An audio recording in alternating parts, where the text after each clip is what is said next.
오늘은 여러분들이 가장 관심 있는 미국 금리 인하에 대해서 기가 막힌 이야기를 해줄게.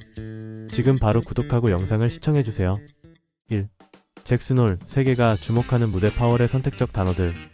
나는 매년 8월이면 와이오밍의 작은 도시 잭슨홀을 떠올린다. 평소엔 그저 상가호수에 둘러싸인 평온한 휴양지. 하지만 이곳에 모이는 사람들의 무게는 결코 가볍지 않다. 전 세계 중앙은행가들, 경제학자들, 금융시장의 숨은 설계자들이 모여드는 무대. 그들이 주고받는 단어 하나하나가 수조 달러의 자산을 움직인다. 잭슨홀은 더 이상 한적한 휴양지가 아니다. 그것은 세계 경제의 바로미터다. 그리고 올해 제롬 파월은 그 무대 위에서 단 하나의 문장을 던졌다. 위험 균형이 변화하고 있다. 나는 그 말을 듣는 순간 머릿속에서 무수한 시나리오가 큐차했다. 중앙은행장이 위험이라는 단어를 입에 올리는 건 흔한 일이 아니다. 대개는 인플레이션, 고용 같은 구체적인 경제 지표로 말을 포장한다. 하지만 파월은 이번엔 단순하면서도 모호한 표현을 골랐다. 그건 의도적이다. 확실성을 말하는 순간 시장은 고정된다. 불확실성을 던지는 순간 시장은 요동친다. 그는 그 불확실성을 전략적으로 이용했다. 잭슨홀의 무대는 단순한 학술회의가 아니다. 오히려 하나의 연극에 가깝다. 주인공은 연준 의장, 조연은 다른 중앙은행 총재들, 그리고 관객은 전 세계 투자자들이다. 파월은 이번 연극에서 단어를 고르는데 치밀했다. 금리 인하라는 직설적인 대사를 뱉지는 않았다. 대신 그는 위험의 균형이라는 추상적인 대사로 무대를 장악했다. 나는 그것을 마치 서늘한 서스펜스 영화의 첫 장면처럼 느꼈다. 무언가 곧 일어날 것임을 암시하는 말. 하지만 결말은 아직 알 수 없는 그런 느낌. 사람들은 파월이 금리 인하를 말한 것처럼 반응했다. 하지만 그건 절반만 맞다. 그는 가능성을 열어둔 것이지 확정한 것이 아니다. 바로 그 모호함이 시장을 자극했다. 다우가 846포인트 폭등한 것도, S&P와 나스닥이 동반 상승한 것도 사실은 확실성이 아니라 기대감 때문이었다. 기대감은 중독과도 같다. 한번 자극받으면 더 큰 자극을 원한다. 시장은 지금 그 기대감에 취해 있다. 나는 생각한다. 잭슨홀의 무대에서 파월이 선택한 단어들은 의도적인 연출이었다고. 영화 속 주인공이 관객을 조종하듯 그는 전 세계 투자자들의 심리를 조종하고 있다. 그리고 우리 모두는 그 무대의 관객일 뿐이다. 위험 균형이 변화한다. 발언 속에 숨은 진짜 의미. 그 한 문장은 너무 짧았다. 그러나 짧은 문장일수록 오래 남는다. 위험 균형이 변화하고 있다. 파월은 그렇게 말했다. 순간 나는 그 말의 무게가 단순한 경제적 수치를 넘어선다고 직감했다. 왜냐하면 중앙은행장이 위험의 균형을 언급하는 순간 그것은 단순한 경제학 용어가 아니라 하나의 방향성을 암시하는 코드이기 때문이다. 위험의 균형. 언뜻 추상적인 말처럼 들리지만 이 표현은 연준이 내부적으로 사용하는 신호탄과 같다. 인플레이션 위험이냐, 경기 침체 위험이냐. 지금까지는 전자가 더 무겁게 평가되었다. 그래서 금리를 올리고 긴축을 이어갔다. 그러나 파월은 균형이 바뀌고 있다고 했다. 그 말은 곧 인플레이션보다 경기 둔화의 위험이 점점 더 크게 다가오고 있다는 것을 시사한다. 나는 이 표현을 듣는 순간 파월이 사실상 정책 전환을 암시한 것이라고 생각했다. 하지만 그는 직접적으로 말하지 않았다. 그저 가능성을 열어두었을 뿐이다. 그것이 그의 방식이다. 명확하게 못 박으면 시장은 그 자체를 가격에 반영해버린다. 그러면 연준이 정책적 유연성을 잃는다. 파월은 절대 그런 실수를 하지 않는다. 그는 애매함을 무기로 삼는다. 이 발언이 시장에서 폭발력을 가진 이유는 투자자들이 이미 그 말을 듣고 싶어 했기 때문이다. 경기 둔화 신호는 곳곳에서 포착되고 있었다. 제조업 지표, 소비자 신뢰, 기업 실적 모두 조금씩 균열을 보여주고 있었다. 사람들은 언젠가 금리 인하가 시작될 거라는 믿음을 키워왔다. 그리고 파월이 그 믿음에 불을 붙였다. 시장은 즉각 반응했다. 하지만 나는 이 장면에서 오히려 불안감을 느꼈다.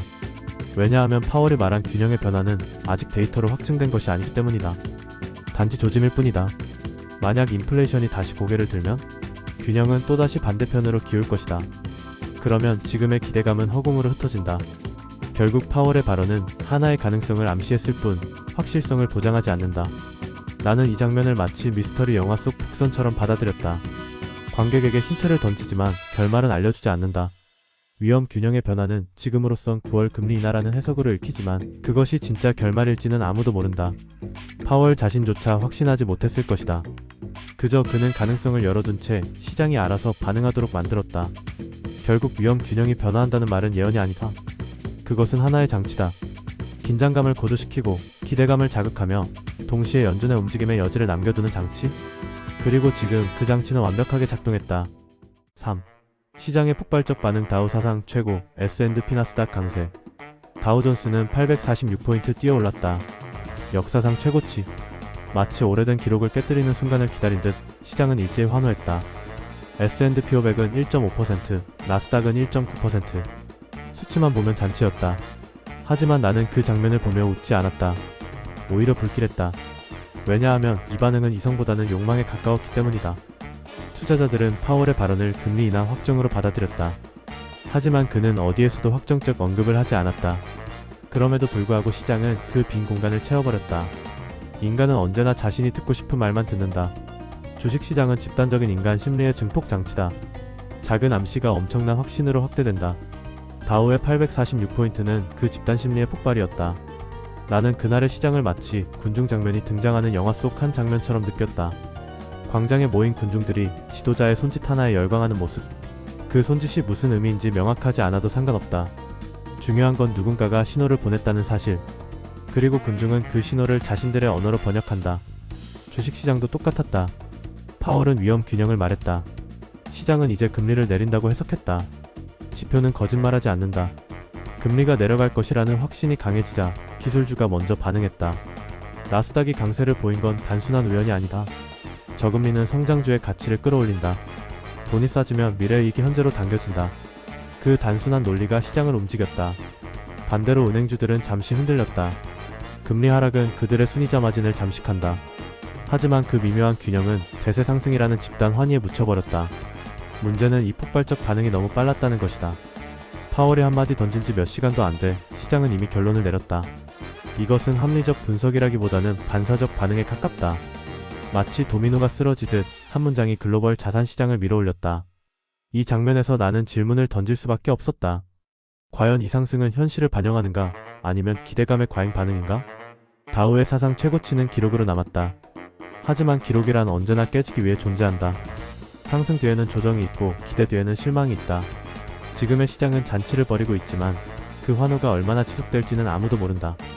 나는 차트를 보며 속으로 중얼거렸다. 이건 단순한 숫자가 아니다. 인간의 집단 심리가 그려낸 패턴이다. 파월의 말은 불씨였고 시장은 기름을 끼얹었다. 그렇게 만들어진 불길은 잠시 세상을 밝히지만 언제든 꺼질 수 있다. 4. 9월 금리 인하 확률은 8,590%? 투자자들이 보는 시나리오. 확률. 사람들은 언제나 숫자에 매달린다. 그것이 마치 진실을 보장해주는 것처럼 믿는다. 85%, 90%. 지금 시장은 9월 금리 인하 가능성을 그렇게 말한다.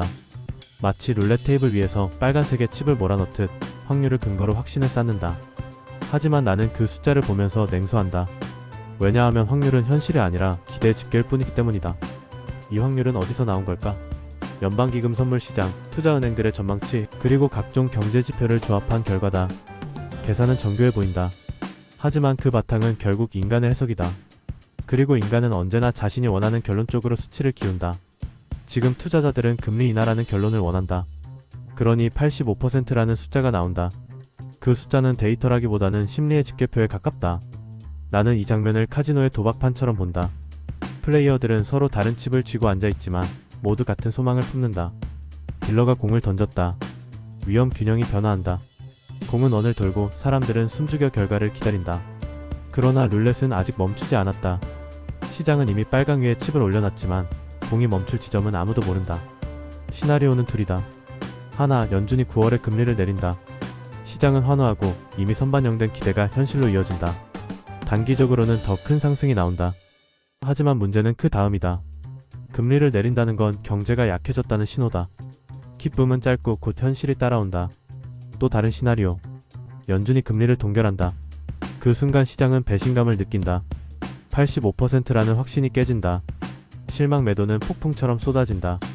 나는 지금의 상황을 확률이라는 가면을 쓴 불확실성이라고 부른다. 85%는 확신처럼 보이지만 그 뒤에 남은 15%가 시장을 뒤흔들 힘을 가지고 있다. 사람들은 대개 그 15%를 무시한다. 하지만 역사 속 위기는 늘 그 작은 확률에서 시작되었다. 리먼 브라더스의 붕괴도, 팬데믹의 충격도 처음엔 낮은 확률에 불과했다. 그럼에도 불구하고 시장은 확률에 중독된다. 숫자는 안도감을 준다. 불확실한 미래를 숫자로 포장하면 혼란이 질서로 변하는 것처럼 느껴진다. 하지만 그건 착각이다. 9월 금리 인하가 이루어지든 이루어지지 않든 진짜 변수는 확률이 아니라 인간의 심리다. 나는 이 순간을 서늘하게 바라본다. 시장은 85%에 취해 있고 언론은 그 숫자를 헤드라인으로 뽑는다. 그러나 나는 속으로 중얼거린다. 확률은 결말이 아니다. 그것은 단지 기대의 그림자일 뿐이다. 결국 9월의 무대가 열렸을 때 우리는 알게 될 것이다. 이 모든 기대가 진짜였는지 아니면 집단적 착각이었는지. 한국 투자자 관점에서의 해석 기회와 위험은 무엇인가? 나는 한국의 투자자다. 하지만 잭슨홀에서 울려 퍼진 그 한마디는 나와 무관하지 않다. 환율, 금리, 수출, 외국인 자금, 모든 것이 미국의 결정에 따라 흔들린다. 파월의 발언은 미국만의 이벤트가 아니다. 그것은 서울 강남의 한 투자자의 포트폴리오와 전북의 작은 대학 교수의 자산에도 파문을 일으킨다. 세계는 연결돼 있고 우리는 그 무대에서 조연조차 아닌 관객으로 앉아있다. 9월 금리 인하 가능성이 커진다는 건 단기적으로 한국 시장에도 호재다. 원화가 강세를 보일 수 있고 외국인 자금이 주식시장으로 밀려들 수 있다.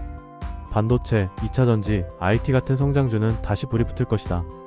이미 엔비디아의 이름은 한국 투자자들의 대화 속 일상어가 되었고 파월의 발언은 그 불길에 기름을 붓는 역할을 한다. 기회는 분명히 있다. 하지만 나는 동시에 위험을 본다. 미국이 금리를 내린다는 건 경기 둔화가 더 이상 숨길 수 없다는 신호일 수도 있다. 그 충격은 수출 의존도가 높은 한국 경제에 그대로 전이된다. 금리가 내려가면 잠시 숨통은 트이겠지만 그 뒤에 다가올 세계 경기 침체의 파고는 훨씬 거셀 수 있다. 사람들은 상승에 취해 있을 때 가장 큰 위험을 놓친다. 한국 투자자들이 직면한 딜레마는 간단하다. 지금의 기대감에 올라타야 할까? 아니면 거품이 빠질 때를 기다려야 할까?